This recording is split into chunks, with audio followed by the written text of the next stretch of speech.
Hey folks, I got some computers in to work on. Haven't had had really anything exciting to make a video about in this instance in a while. So I thought we'd take a look at these. These are some computers I'm working on for a local political organization. Uh, and these are some computers they had lying around. These political organizations typically don't have a whole lot of money, so they have to kind of scrape together what they have. And what they happen to have are these two Dell Optiplexes. These are Dell Optiplex 745s.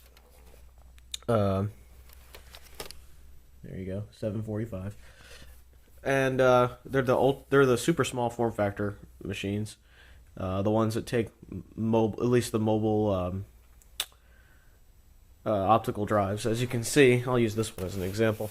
These use the D-Bay drives that Dell used in notebooks at the time, like the Dell Latitude D630s and stuff like that. This is what would go in there. Come on. So, really convenient to change out a drive in these. As you can see, these are quite small.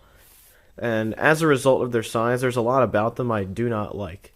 And I think I'm going to go over that because this is an era. This is the kind of stuff that Dell does that I really don't like. Let's take a look at let's take a look at the front of the machine. Obviously, you have your DVD, the D-Bay DVD drive. You have some USB ports, some audio on the front, and of course you have an intake right there with a fan. It's a bit dusty. There's nothing really on the sides other than this one was bought from Dell Outlet, which is interesting to note. On the other side, it's just more vents and the screw holes for a stand. So here's the back, and here's where the problems become more obvious. There's a Sunon fan in the back there. It's the output fan, or outtake, I should say. What's missing from this panel here? Yep, that's right. This is a weenie modern computer. It does not have PS2 anywhere on it. And I've had a Dell before that had that sort of disease. The Dell Dimension C521. That thing also did not have PS2 on it. This one does not have the option to put a PS2 card in it either with a header on the motherboard. You're stuck with what you have. Luckily, it has plenty of USB ports, like this one up here I would use for a keyboard probably. It still has serial and parallel, so it's not quite weenie modern yet. It still has some of that stuff on there. But look at this. What is this? This is proprietary bullshit. That's what this is. It looks like an EPS 12-volt connector for a graphics card. And, yeah, I'm not a fan of proprietary power inputs at all. And Dell used some of them on fans and laptops and other stuff. These proprietary power things are just ridiculous. I mean, I think they did this in order to save space because this is the power brick. It's gigantic. I still don't like it. I wish they had used something like a DC connector or, something like that. Something that's more standard. And the reason they use these types of connectors is so they can get multiple voltages into this computer. Because all these adapters really are just transformers. So, it's something that I've seen before. Not on computers most of the time. But I have seen this type of thing before with like game consoles and stuff where they use a transformer that just goes right into a little thing into the computer. So, yeah, this is a huge brick. Absolutely huge. And let me see if I can get the connector here. It looks exactly like an EPS 12-volt connector for a graphics card. Even though the pinout's more than likely different, it still looks pretty much the same, which is weird to me. I don't particularly care for that. I prefer to, I prefer stuff that's more standard. So, this thing turned itself on. That's a flaw this thing has. But yeah, this is what we'll be taking a look at, is these Dell Optiplex 745s. I'm not a fan of this particular form factor because there's a lot of just proprietary BS in these, and it's not just the ports and the power adapter. There's more than just that. I will give these machines a plus. For one thing, it's really easy to open them. Done. You just take the top off, and there you go. This is the inside of one of these Dell machines, and it looks pretty compact and typical, you know. It has these weird fans that use that same 5-pin thing that Dell used in the Dimension C521 I used to have. I absolutely hate that. Why make a fan connector proprietary for no reason, even though the interface for the fan is not proprietary, the connector and the way it fits in is. Just to make you spend more money. That's really dumb. And the reason that's an Achilles heel is because these fans go bad. This computer, every single fan, I think except for that one, is bad. So the rear fan is bad. The fan under the hard drive is bad. The whole thing is really just bad. There's so much bad. So let me take the hard drive out so you can see that. It uses a little blower fan for the hard drive, which it's kind of nice, but I still think it's really stupid.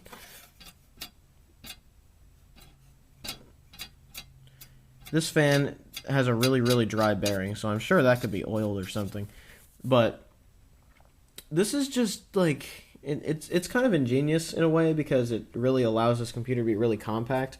But at the same time, you sacrifice really easily interchangeable parts that are very standard when you get to machines this small. And that's why I've always been a fan of ATX, Micro ATX, Mini ITX, things like that. It's just a much, much better system that's very standard, very easy to get parts for, and you know, it doesn't lock you in like it does in these little Dells and things like that.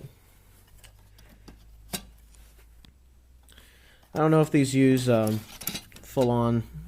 I think this uses a full-on desktop CPU. Yeah, it does.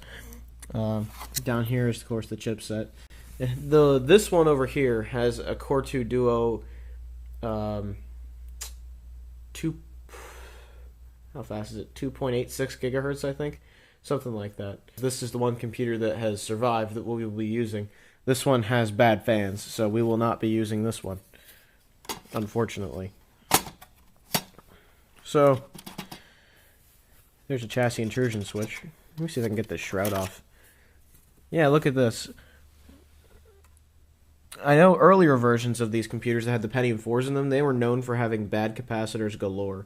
Luckily, this Core 2 Duo version doesn't seem to have that problem. All the capacitors look fantastic to me. Plus, there's some solid ones down there. There's a decent VRM heatsink right there. I think those fins look pretty cool. Uses desktop RAM. I forgot to mention that. I believe these have 4 gigs of RAM in them each. Yet they were running XP. Whatever. If their computers, not mine. That fan spins. This one does too. I don't know.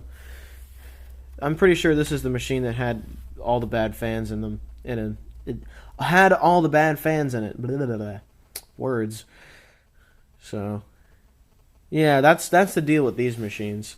I don't know a whole ton about them, but I've worked with them enough to know that they're pretty cool because of their size, but they're not so cool because of their non-standard parts. And Dell did this for a while, and I really didn't like when they were doing that. Although the computers are really nice, when it came time to fix them or repair them when parts went bad, it was just a total pain. And this computer brings me right back to that. You're better off getting the bigger one, not the tower, but like the desktop form factor ones. Those are much better than these smaller ones, as far as interchangeable parts and stuff go. I mean, hell, from this era they might use the non-interchangeable parts. Hell, in those, they like around this era, like maybe 2006 or 7, they probably were still using those those proprietary parts, even in the bigger machines. I don't really know, but I've used other machines in the past that don't seem to have this problem. I don't like these proprietary fan designs and all this kind of crap. It's just really, really stupid, in my opinion. Yeah, like even if you lost this shroud, you'd be kind of screwed for airflow. So that's the deal with these machines. I'm not a huge fan. While these are business class, and I love business class machines, I really don't like the non-standard parts that are used in some of these machines. It's why I've been partial to custom builds for so long, because you don't have to deal with that. If a 92 millimeter fan dies, you go on Newegg and you buy another 92 millimeter fan. For these, you have to find the specific type of Dell fan that goes in here, or you have to modify the connector yourself. Let me see if I can unplug that to show you. See, it uses these weird 5-pin things, and it only populates 4 pins. So, why even have the 5th pin if you're not going to use it and it's just a regular 4-pin PWM fan connector in disguise? Like, really, Dell? What was the point of that? That's something that I thought was really stupid that Dell used to do. Same deal with my Dell Dimension C521. It had that exact connector. But yeah, let's actually take a look at the one that's working. Okay, I have this computer haphazardly set up on the floor with a keyboard and mouse and a monitor over there. Let's turn it on. It's gonna bother me.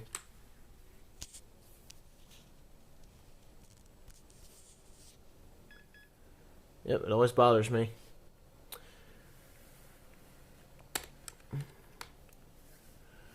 Alright, here we have it. It's a Dell Optiplex 745. Has an Intel Core 2 Duo E6300 in it, so it's a 1.86 gigahertz CPU. It's got 1066 megahertz bus, 2 megs of cache, so it's okay. 4 gigs of 667 DDR2. It's not 2007 anymore, so the battery is clearly dead. But that's not going to matter for if they just use this computer for 2 months. It supports a diskette. Oh, for USB. Module bay, so you can control the D bay and what you use it for with these machines, which I think is pretty cool. You can make it AHCI or legacy for SATA, which is nice. Smart reporting. Supports Pixie booting and RPL booting. It's got audio, it's got USB, quad USB, dual USB, blah blah blah blah blah blah blah. You can actually shut off multiple CPU core technology, which is interesting. Use speed step, virtualization support. So there's a lot of options on these business class Dell BIOSes, which is pretty nice. TPM modules and chassis intrusion switches. Yeah, you get a lot of control over your machine with these business class Dell BIOSes, which is really cool. There's a lot of options in here, especially compared to the consumer class machines. It's pretty impressive in my opinion. So let's let this machine boot. As you can see, I've stuck Linux Mint on this computer because it's going to be used by political organization, mostly for web work. And the web work takes place in the browser, so they don't need Windows to do any of that. Plus, LibreOffice takes care of the documents they might need if they happen to need to edit something. Little onboard speaker there. So there you go. I have Linux Mint on this machine. It runs beautifully, absolutely beautifully. So these machines can be useful, but it seems like as these machines age and the parts start to go, replacing them with the weird non-standard Dell parts just kind of sucks in my opinion. But this one still works, so we don't really have to worry about that. So, you know, this computer has more than enough power for them to get on the web and do all the work they need to do. Yeah, it's more than enough for that, which should be pretty easy. So what I did is I loaned them a machine I had while I took these machines and tried to fix them both up. This one, having the bad fans, is a no-go because you really need to have those fans and have good airflow in a computer like this. This one, the fans still work. I think the hard drive fan is bad in this machine, but it's still going to be fine for 2 months running in an office. I mean, it's not going to really matter at that point. So I'm going to fix this computer up for use in an office, and yeah, This is one way to reuse computers that are lying around not being used. I mean, they weren't using them because they were running Windows XP. When a machine like this is perfectly capable of running Linux, Windows 7, et cetera, et cetera. So this nonprofit will have a little machine, an extra machine to do their web work, so that they won't have people fighting over the laptops that they have set up in the office. We'll actually have one little professional desktop here, which is nice. So, yeah, I'll set this thing up and it'll be good to go out to the customer. So this machine is alive and well, apart from the hard drive fan, which doesn't seem to spin, if I recall. I'll take the top off and we'll look.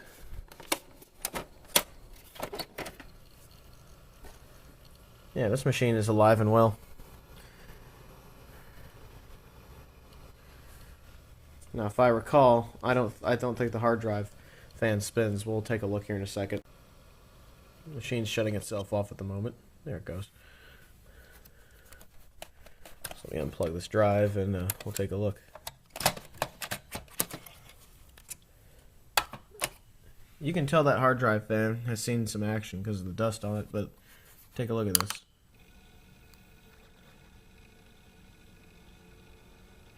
No, this hard drive fan does work. The bearings do not feel nice. There's a lot of vibration, but the fan does seem to work okay. It wasn't before. That's odd. It says CPU fan failure, but both these fans are working fine. Interesting. Well, maybe just sitting around helped him a little bit. Needed a little bit of workout, I guess, because it looked like these machines hadn't been used in a while.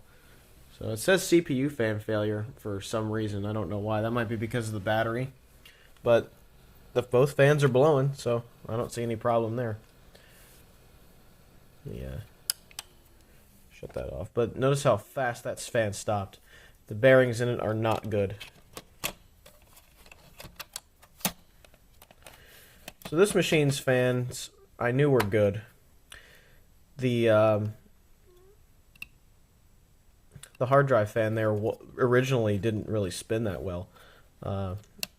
One of them was just really seized up and dry. So maybe this one just needed a little bit of workout to get itself into gear. I've had that happen with fans before, but usually when I see a fan not working to begin with, I kind of write it off as a problem. So luckily this will only be used for 2 months, so it's not really going to matter whether that fan is bad or not, because they're not going to be using this computer for very long at all. Now, as far as this computer goes, I think this is the one that had much more bad fans. I think this fan was bad, and the hard drive fan was bad. What the hard drive fan would do in this one is speed up really fast to go rear for some reason. Let me get the power cable out of this machine, and we'll take a look at that. Come here. It'll probably turn itself on.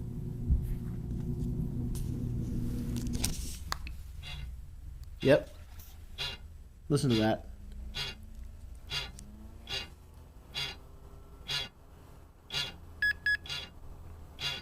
That fan is not happy. Not at all. And this is an example of why these non-standard parts just should not exist in a machine like this.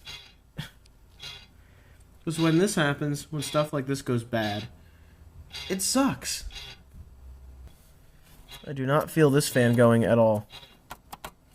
It's not even like fastened in there properly. That's nice.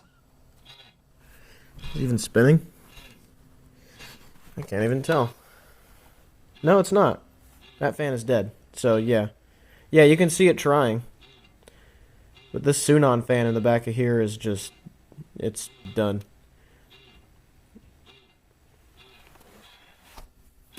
Fan in the front though, that one works fine.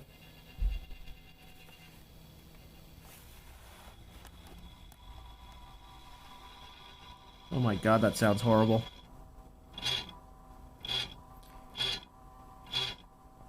I do not like that. I could probably I would probably make this machine usable if it weren't for this fan back here being bad. I mean, it tries to go, but it just doesn't. Let's shut this off and see if I can snag that other fan out of here and take a look at. Yeah, here we go. Alright. That's the weird part, is that this fan does spin. It's not seized or anything, but it just doesn't do anything. It's plugged in and everything as well, so I can't imagine why it's not spinning. Unless there's some kind of voltage problem on the motherboard. The capacitors around the CPU look okay. So, wonder what's going on. That's a bit weird. Because that fan spins, it should be pretty much good. It doesn't seize up or anything like that. It just kind of derps around when you try to turn it on. Let me get the stupid fan back in. It's a bit annoying. Wow, that fan was a pain in the ass to get back in there. Stupid little thing. But yeah, this computer probably works, but I wouldn't use it with a battery or fan. It's just not smart. So the hard drive fan is also like just sounds horrible. The bearings are just so dry and nasty. But the front fan works. One fan is fully functional in this computer. Nice. So I'll take the shroud back off actually so we can see if that fan even tries to start up. Let me zoom in on that. Turn the machine on. If I can find the power button. There it is. Yeah. It doesn't even try.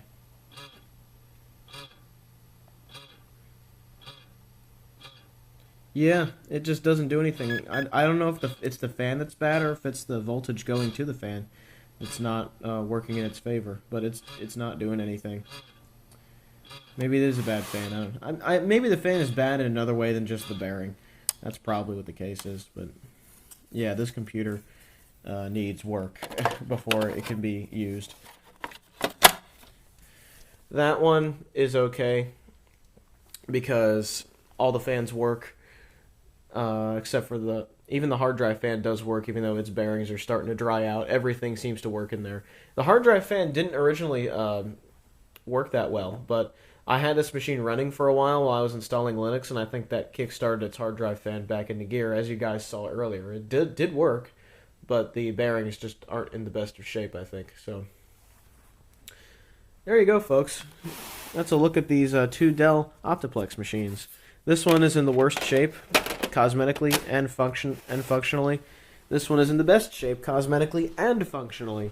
So this is the machine that they'll be using. I'm going to give this one back to them and just tell them it needs work. And if they want me to fix it, I will. But this one's working, so that should be good enough for them because they just needed one extra computer around to do a bunch of office work. So there you have it, folks. That's a look at these two Dell Optiplex 745s. I'm not a huge fan of these very small form factor ones. I like the desktop style ones that are similar to the Dell C521, sort of the slimline desktop kind that you can put a monitor on top of that a lot of schools have. These, not so much. So, yeah, big power brick, proprietary power connector, no PS2 ports, non-standard fan connectors and non-standard fans, a very weird hard drive cooling fan, amongst other things. Not a huge fan of that, especially in a business class machine. I mean, I know these are meant to be modular, and it makes it easier to change parts out when you can design them yourself, but I still don't like the non-standard parts. I just, no.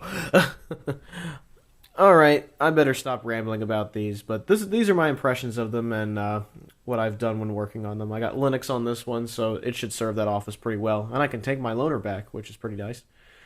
So, there you have it, folks. I hope you enjoyed the video, and have a good one, everybody. Ciao.